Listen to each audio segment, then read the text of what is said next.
Hello everyone, welcome to our channel GS with Ashok.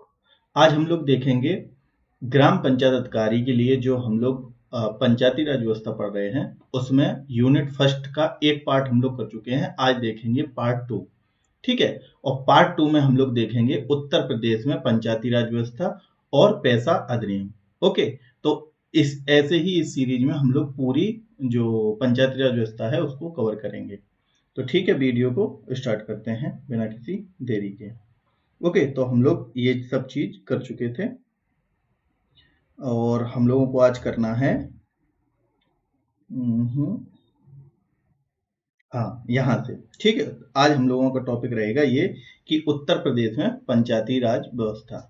Okay, तो start करते हैं।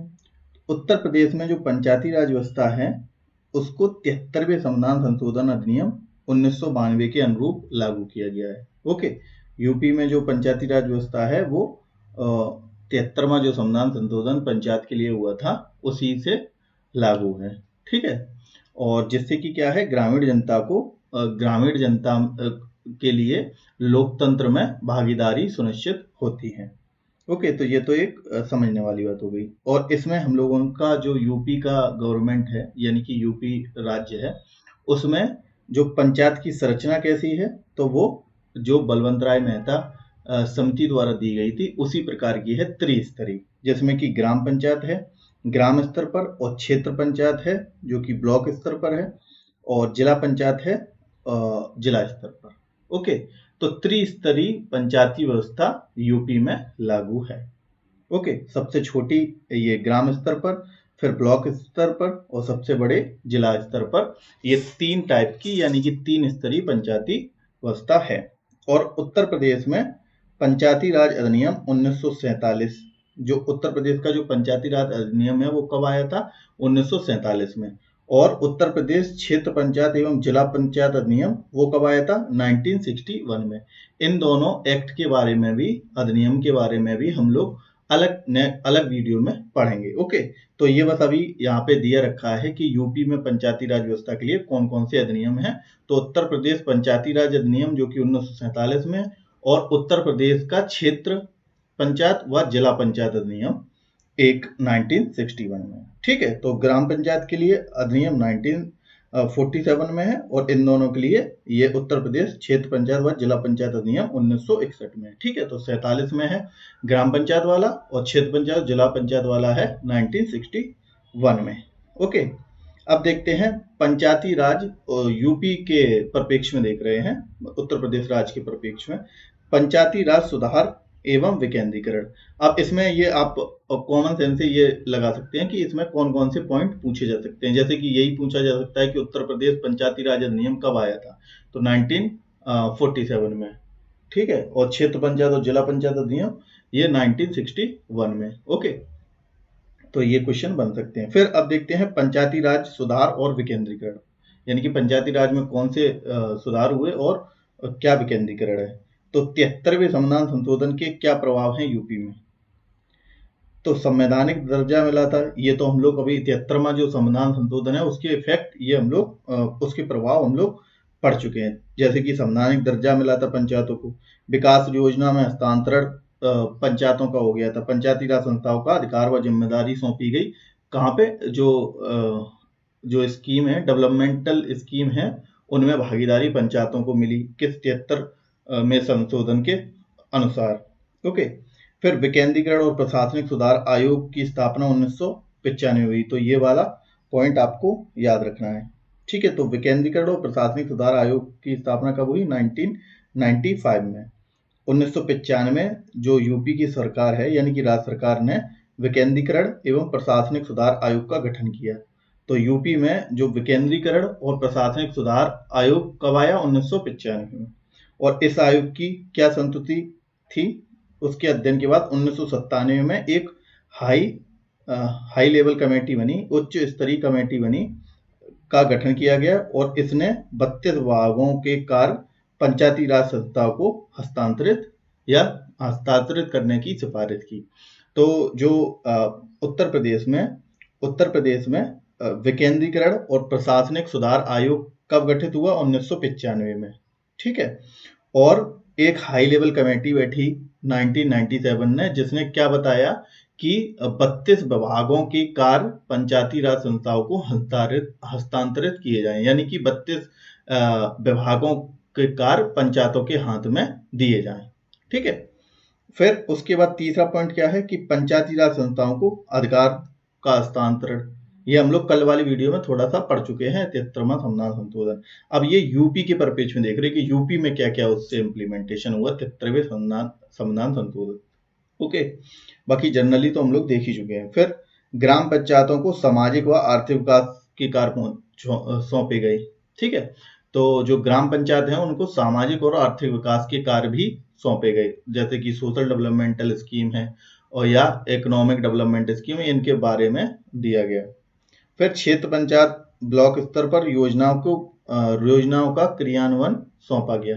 और क्षेत्र पंचायत जो हैं यहाँ पे यूपी में, उनको क्या सौंपा गया, इनको जो योजनाएं आती हैं जो सेंट्रल गवर्नमेंट की हैं या स्टेट गवर्नमेंट की हैं, उनका इम्प्लीमेंटेशन करने के लिए बताया गया। और जिला पंचायत को समस्त विकास योजनाओं की निगरानी व समन्वय की जिम्मेदारी दी। और जिला पंचायत को क्या दिया गया कि जो भी स्कीम है और उनका जो निगरानी करना और समन्वय करना, उनको जिम्मेदारी दी गई। ठीक। अब उत्तर प्रदेश जो गवर्नमेंट है उसकी प्रतिबद्धता क्या है? तो प्रदेश सरकार जो है वो पंचायती राज संस्थाओं को और अधिक सशक्त बनाने हेतु निरंतर कार्य कर रही है। यूपी की हर स्टेट की गवर्नमेंट जो लोकल बॉडीज हैं उनको और अच्छा और डेवलप करने के लिए प्रयास कर रही है, ऐसे ही यूपी भी कर रहा है। फिर वित्तीय अधिकारों के स्थानांतरण व स्थानीय प्रशासनिक सुधारों को बढ़ावा दिया जा रहा है। तो ये पॉइंट बस एक बार पढ़ने हैं, ये आपको बस एक माइंडसेट, एक ये चीज पता चल जाए कि कैसे ये चीजें हो रही हैं या उत्तर प्रदेश क्या काम कर रही है। ठीक है, तो ये डायरेक्टली तो नहीं पूछा जा सकता है, लेकिन ये पता होना चाहिए। सभी स्तरों पर चुनाव को नियमितता यानी कि कंटिन्यूअस व पारदर्शिता सुनिश्चित की जा रही है। ओके। और उत्तर प्रदेश में पंचायती राज व्यवस्था ग्रामीण विकास का महत्वपूर्ण स्तंभ बन चुकी है। तो ये उत्तर प्रदेश की बात अभी हम कर रहे हैं, वैसे पूरे इंडिया में ये महत्वपूर्ण स्तंभ बन चुकी है जो लोकल बॉडीज हैं। ओके। अब देखते हैं जो पंचायत डेवलपमेंट प्लान, जैसे कि प्रथम चरण क्या था पंचायत डेवलपमेंट में और कब आया था? तो पंचायती राज अधिनियम हम लोगों ने देखा 1947 में, तभी क्या है, first phase of panchayat development. ठीक है, तो इसमें क्या हुआ, संयुक्त प्रांत पंचायत अधिनियम 1947 आया। ठीक है, और ये जो है 7 दिसंबर 1947 को गवर्नर जनरल द्वारा हस्ताक्षरित किया गया। मतलब कि जो ये अधिनियम था इसको गवर्नर द्वारा कब मतलब इस पे गवर्नर के हस्ताक्षर कब हुए? तो वो 7 दिसंबर 1947 को। तो ठीक, ये पॉइंट जरूर याद रखना है। फिर 15 अगस्त 1949 को पंचायतों की स्थापना हुई। ओके, तो फर्स्ट फेज में सबसे पहले क्या, संयुक्त प्रांत पंचायत राज अधिनियम 1947 आया, गवर्नर द्वारा इसे साइन किया गया 7 दिसंबर को, और 15 अगस्त 1949 को ये लागू कर दिया गया। ठीक, पंचायतों की स्थापना हुई। ओके, इसके अकॉर्डिंग संविधान और पंचायतों के बारे में देखते हैं कि अनुच्छेद 40 के तहत राज्य को पंचायत को सशक्त बनाने का निर्देश दिया गया। संविधान में ये प्रथम चरण है किसका, पंचायत के डेवलपमेंट का। तो 1947 से जो 1952 तक या 52-53 तक चला, तो जिसमें कि संविधान में क्या किया गया कि आर्टिकल जो 40 है जो डीपीएसपी में है, उसमें क्या कहा गया कि जो प्रदेश की सरकारें हैं वो क्या करें, पंचायतों को सशक्त बनाएं, ये निर्देश दिया गया। और ग्रामीण स्तर पर शासन एवं विकास कार्यों का हस्तांतरण किया गया, और जो शासन का विकास कार्य है उसमें शामिल किया गया लोकल गवर्नमेंट को, यानी कि ग्रामीण स्तर पर भी उनको कार्य में शामिल किया गया, शासन और विकास के कार्यों में। ठीक। अब पंचायत की स्थिति 1951-52 में क्या थी कि 35,943 ग्राम सभाएं कार्यरत थी। कब? 1951 और 52 में। और 8,492 पंचायत अदालतें थी। ठीक है, तो ये नंबर याद तो नहीं रहेंगे क्योंकि ये वाला आएगा नहीं ऐसा। बस यूपी में अभी मैं बताऊंगा, जो यूपी के नंबर हैं वो जरूर आप लोग याद रखें। यूपी में कितनी ग्राम सभा हैं, कितने गांव हैं, ये सारा कुछ। फिर उसके बाद ग्रामीण विकास के लिए, क्योंकि ये चेंज होंगी ना, हर चरण में चेंज होंगी, तो ग्रामीण विकास के लिए क्या भूमिका है, तो 1952 में पहली पंचवर्षीय योजना आई। ठीक, ये पॉइंट तो याद ही है कि पहला 5 ईयर प्लान कब आया था, 1952 में। अब ग्राम पंचायत स्तर पर विकास की समितियों का गठन किया गया। ये पंचायत के परिप्रेक्ष्य में डेवलपमेंट देख रहे हैं हम लोग, पहले फेज में क्या क्या हुआ। तो ग्राम पंचायत स्तर पर विकास समितियों का गठन किया गया। जिला नियोजन समितियां में तहसील स्तर पर प्रतिनिधित्व किया गया। ओके। और 1952-53 में जमींदारी उन्मूलन एवं ग्राम समाज की स्थापना हुई। ठीक है, ग्राम सभाओं के अधिकारियों का विस्तार हुआ। अब सेकंड फेज में क्या क्या इंपोर्टेंट चीजें हैं। अब सेकंड फेज 1953 से 1959 या 60 तक चलता है। इसमें क्या है, जो 53-54 है, पंचायतों को प्रभावशील बढ़ाने के लिए प्रयास किए गए। ठीक है, जिसमें कि विधानसभा के सदस्यों की समिति गठित की गई और पंचायती राज संशोधन विधेयक तैयार किया गया, जो अगले आम चुनाव में लागू हुआ।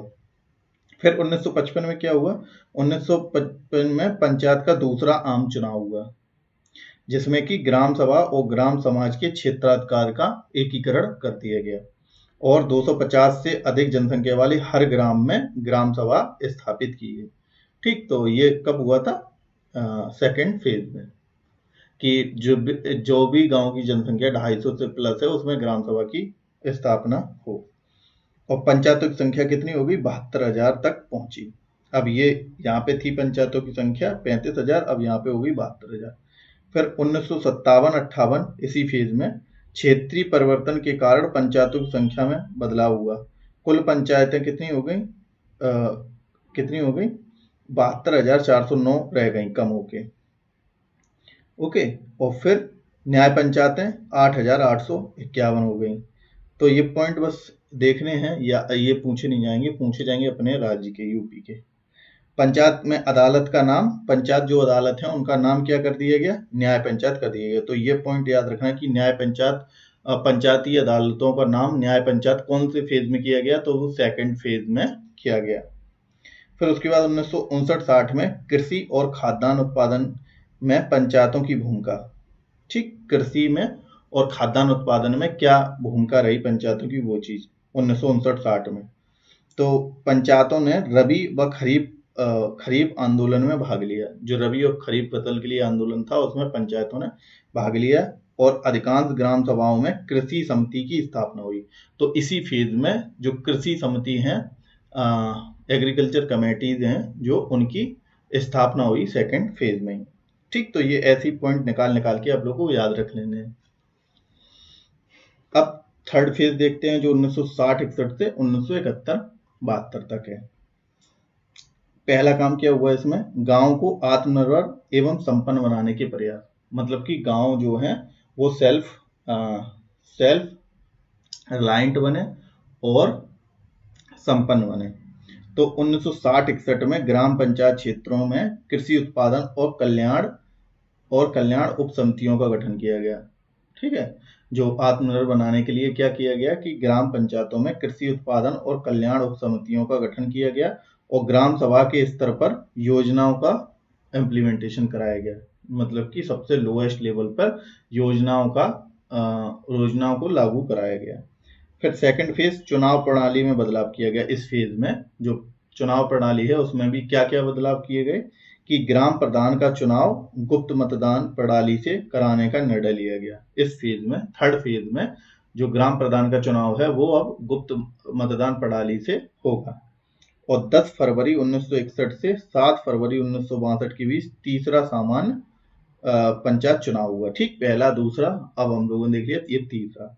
तो तीसरा चुनाव कब हुआ, 1961-1962 में थर्ड फेज ऑफ इलेक्शन हुआ पंचायत के लिए। ओके, तो ये पॉइंट आप लोग याद रख सकते हैं। फिर बलवंतराय मेहता समिति की सिफारिशों द्वारा त्रिस्तरीय पंचायत व्यवस्था, क्योंकि 1957 में बलवंतराय मेहता समिति गठित हुई थी। ठीक, तो उसको लागू, उसकी जो त्रिस्तरीय पंचायत व्यवस्था है उसे लागू कैसे किया गया कि उत्तर प्रदेश में क्षेत्र समिति जिला परिषद अधिनियम 1961 लागू किया गया।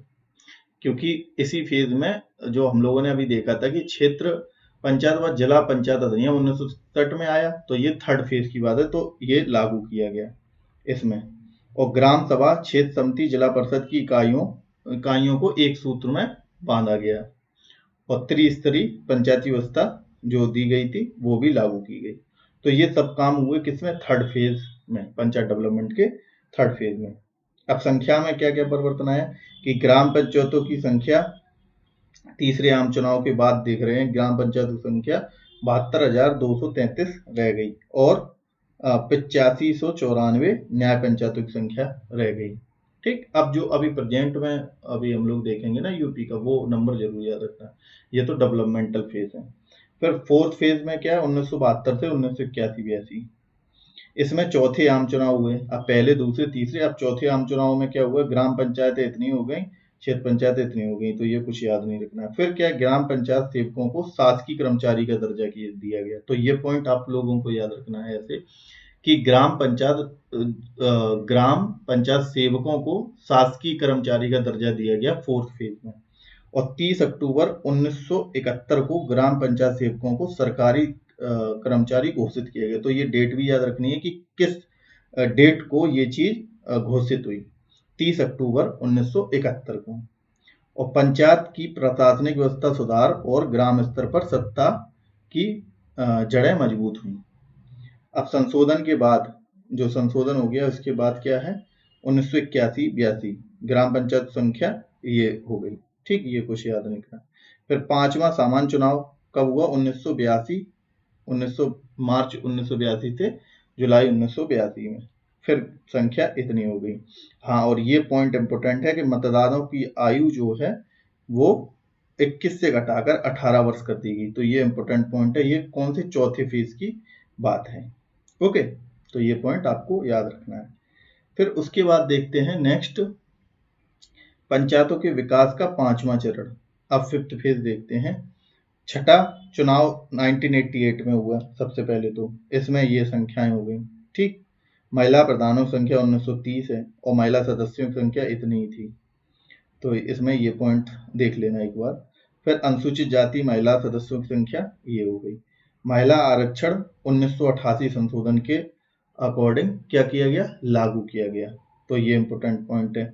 तो पांचवें फेज में 1988 में जो संशोधन हुआ था उसमें महिला का आरक्षण लागू किया गया और ग्राम पंचायतों में 30% सीटें महिलाओं के लिए आरक्षित की गई। प्रत्येक ग्राम पंचायत में कम से कम एक अनुसूचित जाति की महिला का प्रतिनिधित्व अनिवार्य कर दिया गया। तो जो एक गांव है, प्रत्येक गांव है, उसमें से कम एक एससी की जो महिला है वो उसका प्रतिनिधित्व अनिवार्य कर दिया गया। ओके, अब देखते हैं ग्रामीण रोजगार योजना जो 1989 में आई। तो जवाहर रोजगार योजना शुरू हुई, ठीक, पांचवें फेज में। ये पॉइंट याद रखना है, 1989 में। और ग्राम पंचायतों को इस योजना का क्रियान्वयन करने की जिम्मेदारी दी गई।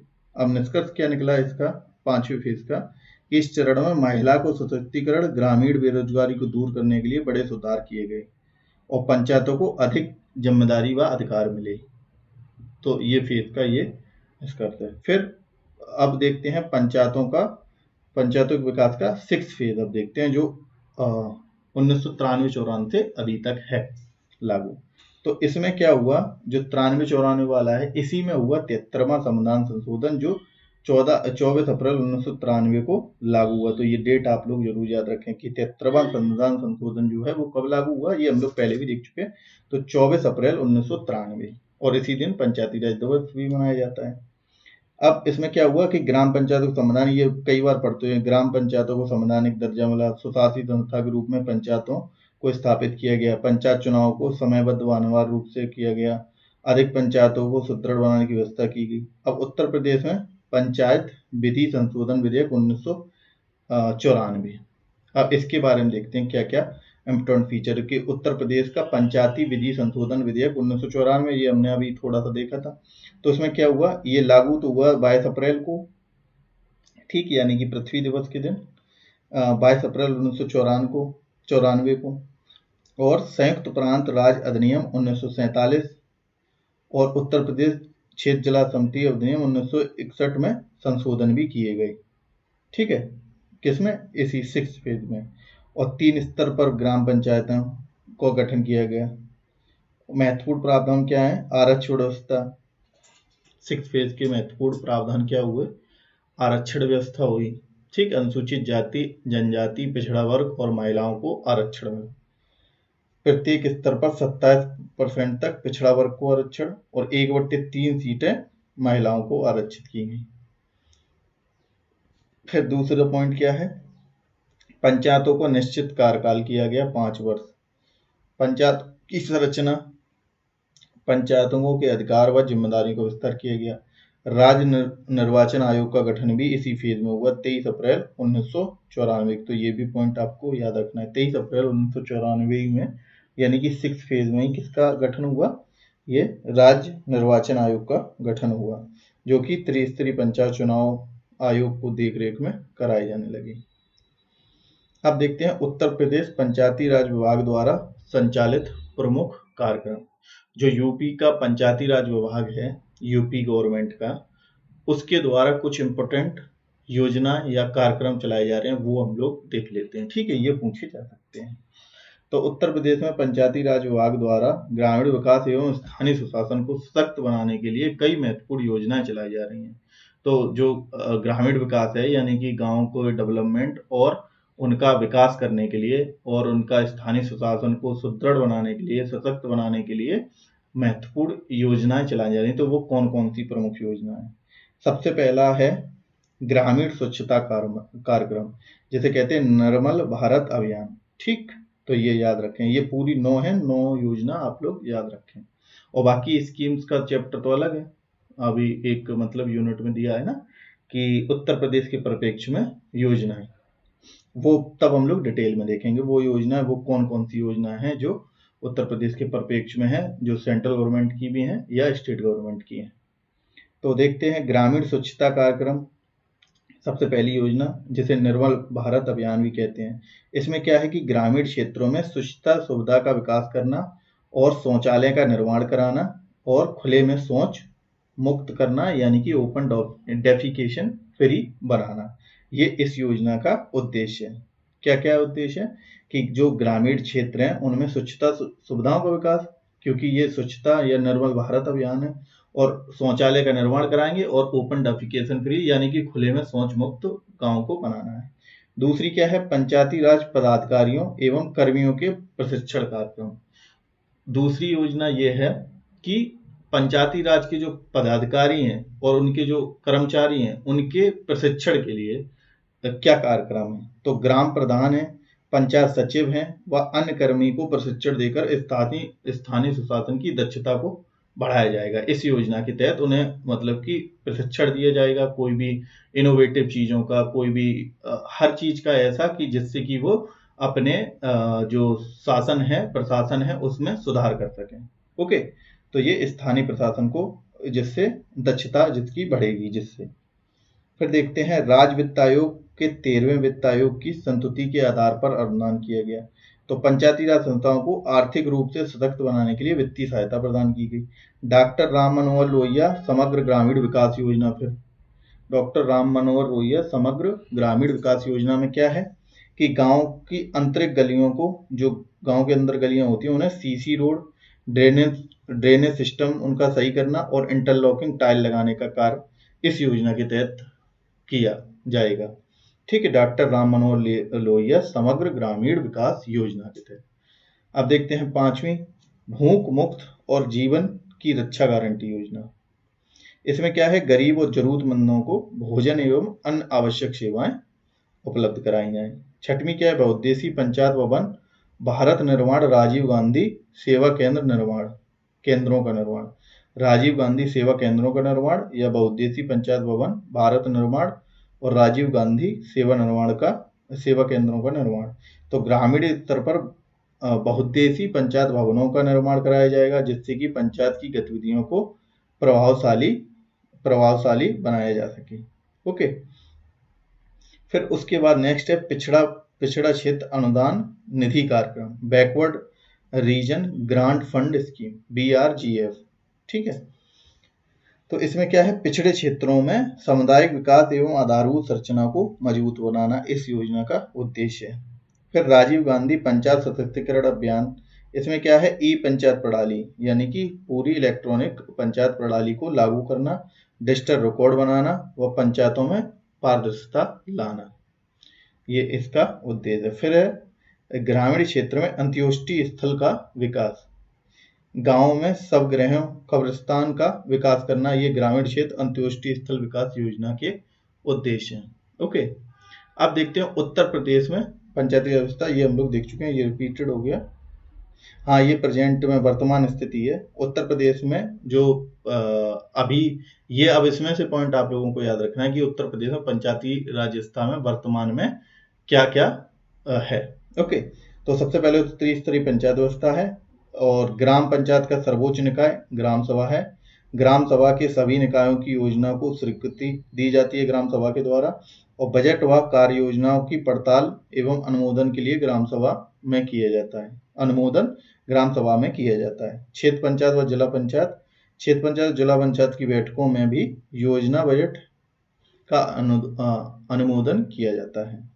अब उत्तर प्रदेश में पंचायतों की वर्तमान स्थिति, तो ये पॉइंट आपको याद रखने हैं कि ग्राम पंचायतें उत्तर प्रदेश में कितनी है, 57,705, और क्षेत्र पंचायतें कितनी है, 826, न्याय पंचायतें कितनी है, 8,135, और जिला पंचायतें कितनी है, 75 जिले हैं, 75 जिला पंचायत होंगी।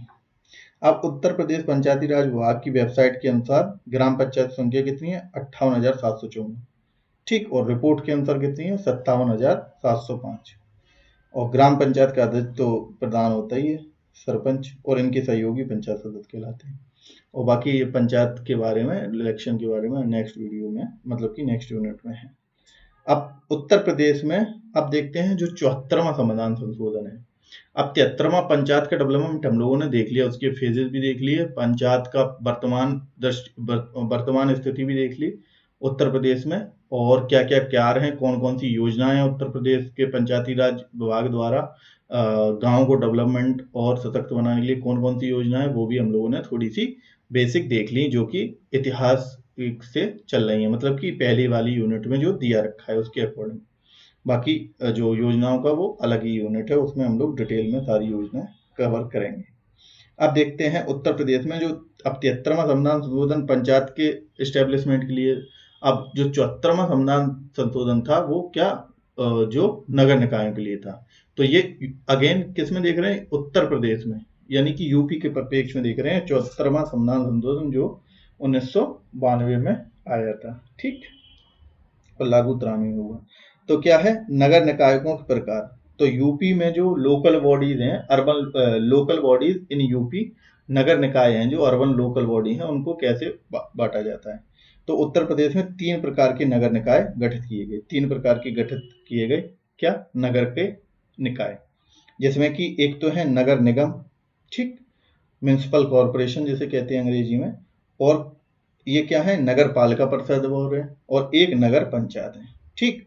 अगर टाउन पंचायत मतलब कि कोई कस्बा है तो उसमें क्या होगी, ग्राम में तो ग्राम पंचायत हुई, फिर टाउन में नगर पंचायत, फिर शहर में नगर पालिका परिषद, और महानगर में नगर निगम, ठीक। तो ये क्रम था, ये 3 प्रकार के नगर निकाय में गठित किया गया यूपी को। तो 74वां संविधान संशोधन जो 1992 में नगर निकायों की व्यवस्था के बारे में बताता है, जिसमें कि जो 9A पार्ट है, ठीक है, पार्ट 9 में वैसे क्या दिया है, विलेज पंचायत दिया है 243A से O तक, ठीक। तो विलेज पंचायत पार्ट 9 में दिया रखा है विलेज पंचायत,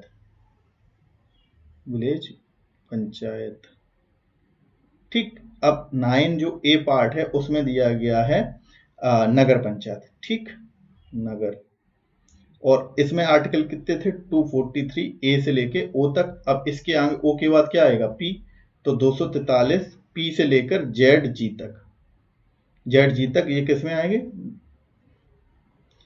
एक सेकेंड, हाँ, ZG तक ये आएंगे किसमें, नगर पंचायत में। तो संविधान में 9A भाग जोड़ा गया जिसके अंतर्गत अनुच्छेद 243P से ZG तक नगर निकाय प्रणाली की विशेष व्यवस्था दी गई। और इसके बाद उत्तर प्रदेश सरकार ने उत्तर प्रदेश स्थानीय सुशासन विधि संशोधन अधिनियम 1904 पारित किया था, जो कि अभी हम लोग पहले पढ़ चुके हैं। तो ये इसके बाद लागू किया गया था। अब देखते हैं म्युनिसिपल कॉरपोरेशन। अब जो म्युनिसिपल कॉरपोरेशन है यानी कि नगर निगम है, जो कि जो बड़े सिटीज हैं उनमें होते हैं, जैसे कि कानपुर नगर निगम है, आगरा है, ये इलाहाबाद है, तो इनमें क्या है, नगर निगम है। तो इसमें क्या क्या मतलब कौन कौन से पद होते हैं, तो इसमें सबसे बड़ा क्या होता है, मेयर, फिर उपमेयर और काउंसलर, यानी कि काउंसिलर मतलब कि सभासद। तो ये इनका प्रशासनिक ढांचा हो गया। नगर निगम में मेयर होता है, जैसे कानपुर में मेयर है, ठीक है, जो अर्बन डेवलपमेंट के लिए, ठीक है। तो म्यूनिसिपल कॉर्पोरेशन का हेड कौन है, मेयर, फिर डिप्टी मेयर और काउंसलर। और मेयर का चुनाव जो है वो प्रत्यक्ष रूप से यानी कि डायरेक्ट होता है। यूनिवर्सल एडल्ट फ्रेंचाइज यानी कि 18+ वाले आदमी सारे वोट कर सकते हैं उसमें। और इसका कार्यकाल कितना होता है, 5 साल। और इसके अविश्वास प्रस्ताव के नियम क्या हैं, पद धारण के पहले 2 वर्ष तक अविश्वास प्रस्ताव नहीं लाया जा सकता। तो ये पॉइंट आप लोग याद रखना कि जब चुना गया कोई मेयर तो उसके 2 साल तक तो उसके खिलाफ कोई भी अविश्वास प्रस्ताव नहीं लाया जा सकता, ठीक है, अविश्वास प्रस्ताव नहीं लाया जा सकता। और यदि 2 वर्ष के बाद अविश्वास प्रस्ताव यानी कि नो कॉन्फिडेंस मोशन अंग्रेजी में कहते हैं, नो कॉन्फिडेंस मोशन अगर नहीं होता है तो अगले 2 वर्ष तक फिर प्रस्ताव नहीं लाया जा सकता। यानी कि अब ये इसमें क्या है कि पहले तो जब वो चुनेगा, मतलब कि जब आएगा सीट पे अपनी, उसके 2 वर्ष बाद ला सकते हैं। और तब किसी ने नहीं लाया अगर, तो उसके फिर अगले 2 साल तक नहीं ला सकते हैं। तो ये है। अब काउंसलर के प्रकार कौन कौन से हैं, ठीक है। तो काउंसलर के प्रकार हैं, एक तो होते हैं इलेक्टेड मेंबर, एक होते हैं नॉमिनेटेड, एक होते हैं ex officio member. Okay, Lok Sabha, Rajya Sabha, Vidhan Sabha और विधान परिषद से संबंधित क्षेत्र के सदस्य। अब देखते हैं नगर निगम में निर्वाचित सदस्यों की संख्या कितनी होती है, 60 से कम और 110 से अधिक नहीं, यानी कि 60 से 110 के बीच में होती है नगर निगम में। जो निर्वाचित यानी कि इलेक्टेड मेंबर हैं उनकी संख्या कितनी हो सकती है, 60 से 110 के बीच में, ठीक। और उत्तर प्रदेश में नगरीय सुशासन का इतिहास में अगर देखें तो इसमें क्या क्या है इंपोर्टेंट, कि नगरीय स्वायत्त शासन की शुरुआत कब हुई थी, 1916 में। नगर की घोषणा व श्रेणी निर्धारण राज्यपाल द्वारा किया जाता है। और नगर पालिका परिषद क्षेत्र ये भी राज्यपाल द्वारा सूचित किया जाता है। अब पंचायत उपवन या अनुसूचित क्षेत्र विस्तार अधिनियम 1996 या पैसा अधिनियम भी इसे कहते हैं। और पैसा की फुल फॉर्म क्या है, panchayat extension to the scheduled area act 1996, ठीक। तो आदिवासी क्षेत्रों में इसे लागू किया जाता है, ठीक है। आदिवासी क्षेत्रों में सुशासन और पारंपरिक अधिकारों की सुरक्षा के लिए इसे लागू किया गया था, ठीक। यानी कि वहां पर पंचायतें जो है नहीं डेवलप हो पाई थी, उसके लिए एक स्पेशल एक्ट आया जिसको क्या कहते हैं, पैसा। पैसा का मतलब क्या है, शेड्यूल्ड एरिया में कैसे शासन किया जाए उसके लिए एक्ट था, ठीक है। क्योंकि लिखा है ना, पंचायत का एक्सटेंशन कहाँ पे, शेड्यूल्ड एरिया, यानी कि अनुसूचित जाति के लोग जहाँ पे रहते हैं, अनुसूचित जनजाति क्षेत्र जहाँ पे आदिवासी लोग रहते हैं वहाँ पे पंचायत का डेवलपमेंट कैसे हो। तो यह अनुसूचित क्षेत्रों में ग्राम पंचायतों से अधिक अधिकार स्वायत्तता प्रदान करता है ताकि वे अपने संसाधनों और सामाजिक आर्थिक विकास पर नियंत्रण रख सकें, ठीक है। क्योंकि वहाँ पे जो लोग वहाँ के होते हैं तो वो बहुत बैकवर्ड होते हैं और वो ऐसे शासन का इंटरफेरेंस वो है हैंडल नहीं करते हैं या एक्सेप्ट नहीं करते हैं। इस वजह से उनके लिए ये अलग से उन्हें एक्ट लाया गया जिसमें जो रूल हैं वो थोड़े प्लायंट किए गए, यानी कि इजी किए गए कि उनको कोई भी परेशानी ना हो और वहां पर भी शासन व्यवस्था लागू हो सके। ओके, तो पैसा अधिनियम की क्या सबसे पहले बैकग्राउंड देखते हैं। तो संविधान संशोधन 1992 में आया 73वां। तो देश भर में पंचायती राज व्यवस्था लागू हो गई। लेकिन क्या हुआ कि अनुसूचित क्षेत्र यानी कि शेड्यूल एरिया में यह प्रभावी नहीं हो पाया। ठीक है, क्योंकि ये लोग बहुत अलग रहते हैं, ज्यादा किसी से मतलब कि ज्यादा मॉडर्न नहीं है और अपने ही क्षेत्र में रहते हैं, तो वहां पे लागू नहीं हो पाए जितने भी शेड्यूल एरिया हैं जहाँ पे कि जनजातियां रहती हैं। तो फिर क्या किया गया, आदिवासी इलाकों पर देश के समान कानून लागू होने से उनकी पारंपरिक व्यवस्था प्रभावित होती है। अगर उन पे ये लागू करेंगे तो क्या होगा, वो लोग विद्रोह कर देंगे और वो चीजें ये एक्सेप्ट नहीं करते हैं, इस वजह से वहां पर लागू नहीं हो सकती, क्योंकि उनकी जो पारंपरिक व्यवस्था है वो प्रभावित ना हो, इस वजह से। फिर क्या किया गया कि संविधान के अनुच्छेद 244 के 1 में 5वीं अनुसूची के तहत आदिवासी क्षेत्रों में विशेष प्रावधानों की आवश्यकता महसूस हुई, जिससे कि पैसा अधिनियम फिर लाया गया। मतलब कि 244 के 1 में और 5वीं अनुसूची में जो शेड्यूल एरिया दिए रखे हैं 10, उनके तहत आदिवासी क्षेत्रों में विशेष प्रावधानों की आवश्यकता महसूस हुई। इस वजह से क्या आया था, पैसा अधिनियम, की वहां पे भी ये रूल या पंचायतों का विकास हो सके। अब महत्वपूर्ण प्रावधान क्या थे, सबसे पहला तो ग्राम सभा को सर्वोच्च शक्ति दी गई पैसा अधिनियम के तहत। तो ग्राम सभा अपने संसाधनों, परंपराओं, रीति रिवाजों, कानून व्यवस्था, भूमि, जल स्रोत की पूर्ण नियंत्रण का अधिकार दिया गया। मतलब कि वहां के जो लोग थे, लोग ही से क्या बनती है, गांव के लोगों से ही क्या बनती है, ग्राम सभा। तो ग्राम सभा को सर्वोच्च शक्ति दी गई इस एक्ट में, जिससे कि वह वहां का जो उनके जो रिसोर्सेज हैं, जो संसाधन है, उनकी जो रीतियां रिवाज हैं, परंपरा है, कानून व्यवस्था है, भूमि, जल सोर्स पर उन्हीं का नियंत्रण रह सके। ठीक है। सेकंड चीज, भूमि, जल और जंगल पर समुदाय का अधिकार। ग्राम सभा में खनन, वन संसाधन, जल निकाय और भूमि उपयोग निर्णय लेने का अधिकार प्राप्त हुआ। ठीक, ये भी अधिकार प्राप्त हुआ। फिर क्या है तीसरा, संसाधनों के नियमन का अधिकार, यानी कि ग्राम सभा को स्थानीय बाजार, हाट, शराबबंदी, सामाजिक परंपराओं, विवाह आदि पर नियंत्रित करने का अधिकार। तो ग्राम सभा को ये सारे अधिकार दिए जा रहे हैं, जिससे कि उनको ये ना लगे कि मतलब कि कोई मेरी परंपरा और जो मेरे जो रिवाज हैं उनको कोई खत्म कर रहा है। ठीक है, तो उनको ही अधिकार दे दिए गए कि ग्राम सभा, स्थानीय जो बाजार लगेंगे तो उन्हीं की मर्जी में, हाट बाजार, शराबबंदी, सामाजिक परंपराओं, विवाह, सारे नियंत्रण ग्राम सभा के हाथ में दे दिए गए। फिर लघु वन उपज पर नियंत्रण, ग्राम सभा को वनों से प्राप्त होने वाली लघु वन उपज यानी कि माइनर फॉरेस्ट प्रोड्यूस पर भी नियंत्रण दिया गया। और पारंपरिक कानूनों का सम्मान। तो पैसा अधिनियम की तरफ तहत जो पारंपरिक आदिवासी कानून है, मतलब कि उनके खुद के जो कानून हैं और न्यायिक प्रणालियां हैं, उनको मान्यता दी गई। ठीक है, कि मतलब जो उनकी कानून है पर्सनल, अपने लॉ नहीं, गवर्नमेंट के लॉ नहीं, वो उनके जो लॉ हैं उनको क्या दी गई, मान्यता दी गई। ये हुआ पैसा के बारे में। अब पैसा के बारे में कुछ फैक्चुअल क्वेश्चन क्या क्या है कि 23 जनवरी को प्रारंभ हुआ, 14 अप्रैल से प्रारंभ सप्ताह और 20 अगस्त को प्रारंभ सप्ताह और 2 अक्टूबर से प्रारंभ सप्ताह। तो ये क्या है, ये समय सीमा है किसकी, पैसा अधिनियम के कार्यान्वयन की, 23 जनवरी से, 14 अप्रैल से और 20 अगस्त और 2 अक्टूबर से। इसके महत्व क्या है, आदिवासी को पारंपरिक अधिकारों की रक्षा मिली, सुशासन और स्वायत्तता को बढ़ावा मिला, सुशासनी स्थानीय संसाधनों पर विकास, ग्राम सभाओं का नियंत्रण हुआ, आदिवासी संस्कृति, परंपराओं, रीति रिवाजों का संरक्षण किया गया। और निष्कर्ष क्या निकला इसका, अधिनियम का, कि क्रांतिकारी कानून था जो आदिवासी क्षेत्रों को आत्मनिर्भर और सशक्त बनाने में मदद करता है। और यह 73वें संविधान संशोधन को अनुसूचित क्षेत्रों में विस्तारित व स्थानीय प्रशासन में ग्राम सभा की सर्वोच्चता को मान्यता देता है। ओके, तो ये हो गया पूरा एक समरी अपने यूनिट फर्स्ट का। तो इसमें तो जो जो इम्पोर्टेंट पॉइंट बनेंगे वो आप लोग देख लेना और इसकी PDF मैं दे दूंगा। धन्यवाद।